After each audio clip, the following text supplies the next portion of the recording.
um dos melhores livros do projeto Lendo Resident Evil, gente. E estou colocando ele dentro da meta, dentro do trimestre. A Casa dos Espíritos, da autora Isabel Allende, foi a minha mais nova leitura, que já está bem pertinho de ser finalizada, mas eu estava muito ansiosa para trazer a resenha para vocês. Fica aí até o final desse vídeo, gente.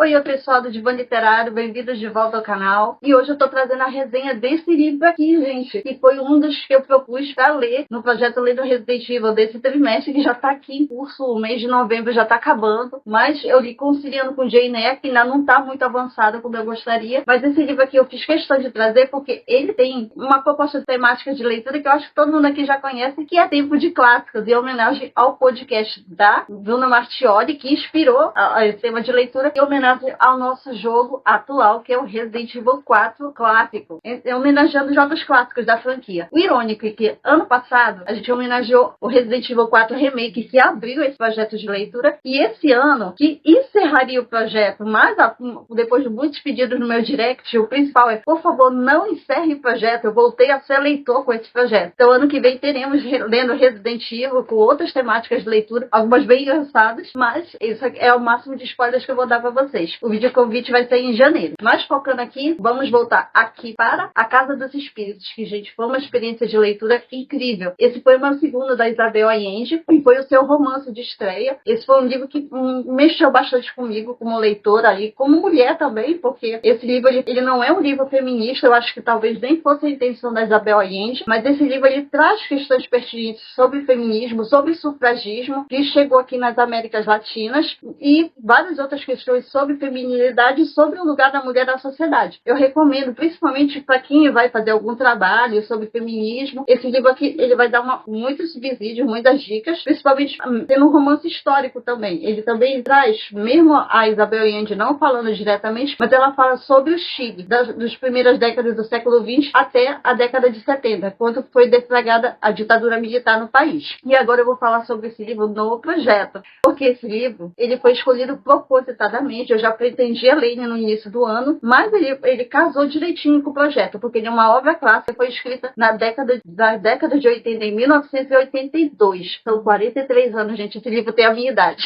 Mas esse livro aqui, ele foi escrito há 43 anos, mas ele é relevante até hoje, porque ele fala sobre essa questão do feminismo, na feminilidade, e foi escolhido propositadamente em homenagem a Ashley. Olha a ironia, gente, ano passado eu li um livro da Isabel Allende também, em homenagem a Ashley, só que a Ashley do remake. Esse ano foi a Ashley do clássico, que eu resolvi avaliar sob óticas mais feministas, sob óticas menos patriarcais, já que já estamos falando de uma personagem que ela já não tem muita agência, muita autonomia. Ela não tem mais autonomia além do que um pouco que ela tem, porque ela é a filha do presidente, que vai ser resgatada, mas em momentos muito pontuais ela também é suporte do Leon ali durante a campanha dele em Resident Evil 4. Aqui está sendo avaliada a personagem Ashley, como também o game Resident Evil 4, que literalmente é um dos jogos clássicos que realmente foi assim um divisor de águas para a franquia, em termos de mecânica de jogabilidade em si, e até a narrativa de Resident Evil 4, que já foi um diferencial, porque nós não tivemos os zumbis tradicionais que a gente tinha em do Resident Evil 0 até o Resident Evil 3. A gente não tem mais esse conceito aí de zumbi tradicional. Nós já temos os ganados, que já são uma forma de inteligência coletiva, contaminados a partir do parasita Las Pragas, que foi disseminado pelo Osmond Sedler ali, que era o líder de um culto, os Los Iluminados. Então já entra uma questão política ali, religiosa, e foi uma narrativa muito diferente, foi uma proposta muito diferente de jogabilidade, que colocou o jogador, inclusive, em uma experiência bem mais imersiva, e isso apertou, inclusive, a lore de Resident Evil. Eu não tinha conhecimento disso, agora eu já me aprofundei mais nisso aí. Mas foi interessante, gente, foi o Resident Evil 4 original, o clássico, que nós estamos homenageando nesse trimestre, ele foi um senhor divisor de águas. A Capcom inovou bastante em termos não só de gráficos, de design, mas trouxe uma história diferente, trouxeram inimigos diferentes e uma proposta diferente de narrativa, porque além da jogabilidade, nós temos uma narrativa, nós temos uma história totalmente diferente, com um viés político. Afinal, a filha do presidente é sequestrada para que a partir dela começasse um plano enorme de dominação global, o que mostra também os corpos de mulheres como território político, como território também de controle. E isso aqui é muito explorado no romance da Isabel Allende.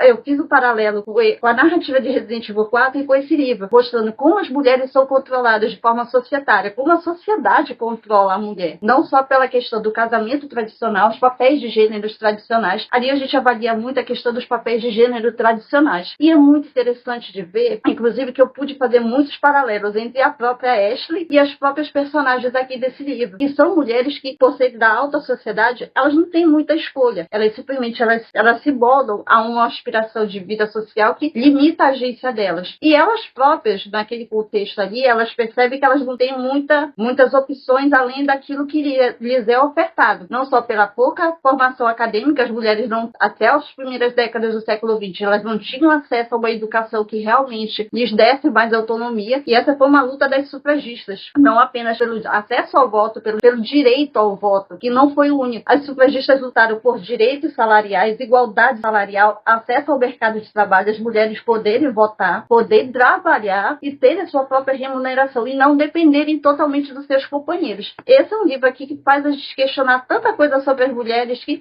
faz com que eu veja a personagem de Resident Evil 4 por outros olhos. Porque quem é Ashley, além da filha do presidente que precisava ser resgatada? Se ela nunca tivesse sido resgatada, essa seria a frase aqui, chave. Se ela nunca tivesse sido sequestrada e, por consequência disso, conhecido o Leon, se isso nunca tivesse acontecido com ela. Ela era uma estudante universitária, tá? Mas até aí, a Capcom nunca fosse muito mais além disso. No máximo, eles esclareceram. Ela é uma estudante universitária, foi sequestrada quando estava indo para casa da universidade. Mas fora isso, quem é Ashley? Quem é ela? Que sonhos ela tinha? Que curso ela estava fazendo? Que aspirações ela tinha? Quais os sonhos dela mais à frente, depois que ela terminasse sua formação? Que eu acredito que já era uma formação mais avançada. As pessoas lá nos Estados Unidos entram na faculdade cedo, por volta dos 18, 20 anos. Então, se ela não era caloura, era veterana. Então, quem era Ashley nesse contexto? E agora eu vou falar um pouco do enredo desse livro, porque aqui, esse livro, ele foi escrito em primeira pessoa por duas perspectivas diferentes.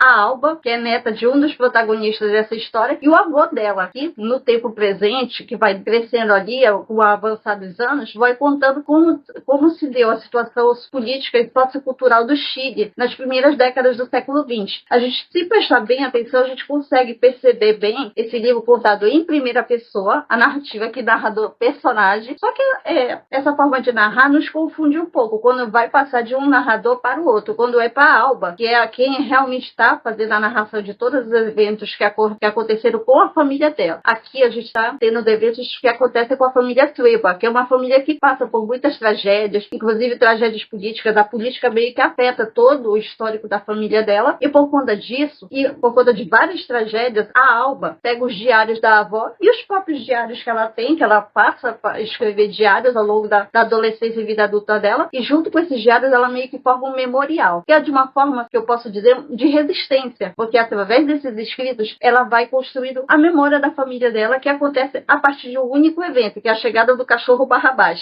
que é o pet da família Del Valle, que é a família de onde a Clara, que foi matriarca da família Trueba, veio. E o que mais foi interessante a gente ver aqui, que essa questão do memorial, nessa questão aqui, porque se fosse a gente for parar para avaliar, esse livro não é um romance, ele de uma certa forma é uma reunião de diários, porque tem registros muito pessoais aqui, não só dos movimentos históricos, não só nos eventos que fizeram com que essa família chegasse ao ponto que chegou aqui, e que a Alba está narrando para nós, e também uma forma muito pessoal de falar de como as mulheres sofriam muito controle societário, elas sofriam violência, inclusive psicológica, física. Tem momentos assim que geralmente trazem muito asco para o leitor. O leitor mais sensível talvez não aguente muito, mas o enredo daquele é uma ótima experiência de leitura. Olha só como eu marquei, gente, eu marquei muito. Mas esse é um livro que faz com que a gente reflita muito sobre o papel da mulher na sociedade, sobre como, enquanto nós mulheres, temos que ser muito gratas hoje, porque as lutas e conquistas das mulheres lá atrás garantiram que nós hoje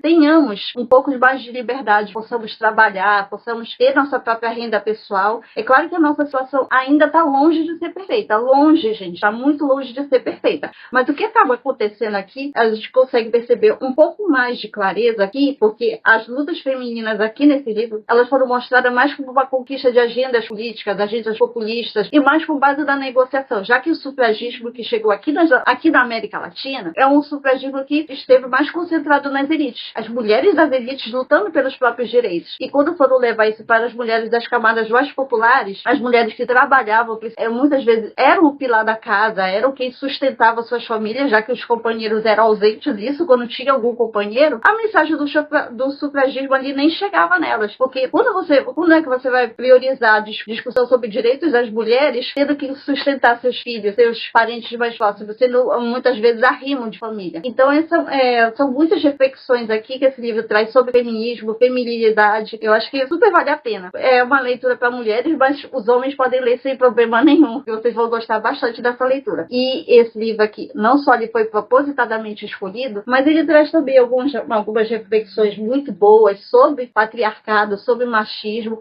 relações de trabalho. Eu vou mostrar bem aqui que eu fiz uma legendinha sobre vários assuntos pontuais aqui que eu fiz, citações importantes da história, porque tem contexto histórico, tem muitas coisas que aconteceram ao longo da história. Eu fui pontuando aqui, relações de trabalho e paternalismo. É um assunto que eu achei que não teria nesse livro, mas tem. E sufragismo, feminismo e relações de gênero. Eu escrevi um artigo acadêmico sobre a Ashley e esse livro aqui me fez olhar ela com outros olhos, com olhos mais feministas. E para esse projeto, eu acho que esse livro foi bastante significativo justamente porque não só quis homenagear o jogo clássico, mas também quis homenagear uma personagem que, nesse jogo clássico, foi bastante hostilizada pelos fãs, mas ela tem o seu valor, não só como personagem de suporte, mas ela mostra quanto a falta de agência pode fazer diferença na vida de uma mulher. E para mim, essa leitura foi extremamente significativa. Foi muito boa eu ter trazido essa resenha ainda esse ano de 2025, gente, que tá acabando. Mas fez diferença, gente. Eu gostei de poder realmente falar sobre feminismo, sobre feminilidade, e é também uma forma de homenagear as mulheres. Eu acho que fez total diferença para mim. E vou parar por aqui, que eu acho que não tem mais o que falar, que realmente vai acrescentar sobre esse livro. Eu espero que vocês tenham gostado muito dessa resenha. E se você gosta de leitura, literatura e tudo relacionado ao mundo dos livros, é só se inscrever e ativar o sininho para não perder nenhuma novidade do canal. E se você não é meu seguidor, vai ficar aí o arroba no Instagram, que eu vou deixar também muitas coisas sobre esse livro aqui. Carrossel, vídeo, falando dessa leitura aqui, que foi uma experiência imersiva muito incrível, gente. Espero que vocês gostem muito. Esse livro da Isabel Allende, inclusive, foi o romance de estreia dela. Traz um panorama histórico do Chile muito bom, mesmo que ela não tenha mencionado isso. E um detalhe que eu vou deixar aqui, que eu espero que vocês gostem,